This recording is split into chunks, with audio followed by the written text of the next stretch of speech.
డ్రోన్ని ఈ పిల్లవాడు కొనడానికి సుమారుగా 4,90,000 రూపాయలు ఖర్చు అయింది. ఈ పిల్లవాడిని నేను ప్రత్యేకంగా అభినందిస్తా ఉన్నాను. ఇంత చిన్న ఊరిలో కూడా ఇంత మంచిగా చేస్తూ కష్టపడుతూ ఎంతో మంచి ఆదర్శవంతమైన రైతుగా నిలబడతా ఉన్నాడు. ఈ గ్రామస్తులందరినీ కూడా నేను ప్రశంసిస్తా ఉన్నాను. ఇటువంటి వాటికి మనము తప్పనిసరిగా ప్రోత్సహించాలా అని చెప్తా ఉన్నాను. వేముగోడు గ్రామం, గోనెగాండ్ల మండలం, ఎమ్మిగనూరు నియోజకవర్గం, కర్నూలు జిల్లా. ఇక్కడ ఆగానమ్మా. అంటే ఎందుకు ఆగానంటే అక్కడ డ్రోన్స్తో ఒక అతను పిచికారీ చేస్తా ఉన్నాడు, రైతుల పొలాల్లో పిచికారీ చేస్తా ఉన్నాడు. నాకు చాలా ఇంట్రెస్టింగ్ అనిపించింది. ఒక నిమిషం ఆగి అతనితో అడిగాను. అతని పేరు చాంద్ బాషా. ఆ భాష అని అడిగితే, ఏమయ్యా ఈ డ్రోన్ ఎంత కొన్నావు, ఎట్లా కొన్నావు, ఎంత పిచికారీ చేస్తున్నావు అంటే ఆయన అన్నాడు, సార్ ఇది 4,90,000 రూపాయల ఖర్చు పెట్టి నేను కొన్నానండి.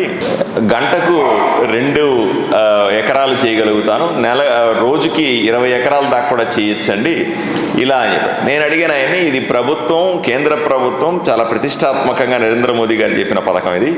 అలాగే రాష్ట్ర ప్రభుత్వం కూడా డ్రోన్ హబ్గా కర్నూలుని ఐడెంటిఫై చేసింది. దేశవ్యాప్తంగా ఉన్న అత్యధిక డ్రోన్లు కర్నూలులోనే తయారవ్వాలా అనే ఉద్దేశంతో గౌరవ ముఖ్యమంత్రి గారు ఇక్కడ ఫ్యాక్టరీలు ఏర్పాటు చేస్తున్నారు. దానికి ప్రత్యేకంగా జోన్ ఏర్పాటు చేశారు. బ్యాంకుల్ని కూడా ప్రత్యేకంగా చెప్పినాం, దానికి సబ్సిడీ ఇవ్వండి రైతులకు అని చెప్పినాం. మరి నీకు ఎంత సబ్సిడీ వచ్చింది అని అడిగాను. ఆయన నాకేం సబ్సిడీ రాలేదు సార్, నేను అట్లా యాజ్ ఇట్ ఈజ్గా 4,90,000 పెట్టి కొన్నాను అన్నాడు.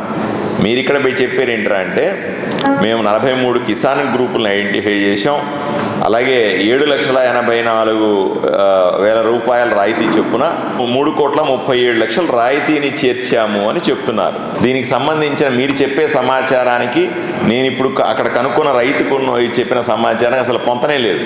నిజాలు చెప్పండి, నేను ప్రజలకు చెప్పడానికి ప్రయత్నం చేస్తాను. మండలానికి ఒక గ్రూప్ అంటే ఎవరైతే గ్రూప్ కట్టుకుని బ్యాంకులకు వెళ్తారో సిబిల్ స్కోర్ చూసుకొని వాళ్ళు ఆ లోన్కి ఎలిజిబిలిటీ అన్నప్పుడు మాత్రమే ఆ గ్రూప్కి శాంక్షన్ ఇస్తున్నారు సార్. స్థాయి సంఘం నుంచి ఉత్తరం రాద్దాం సార్. ఇప్పుడు కేవలం సహకార సంఘాల పద్ధతిలో కాకుండా ఏ రైతు కొనుక్కున్నా సబ్సిడీ ఇవ్వండి అని మన రికమెండేషన్ రాద్దాం. మీరు తయారు చేయండి, ప్రపోజల్స్ తయారు చేయండి.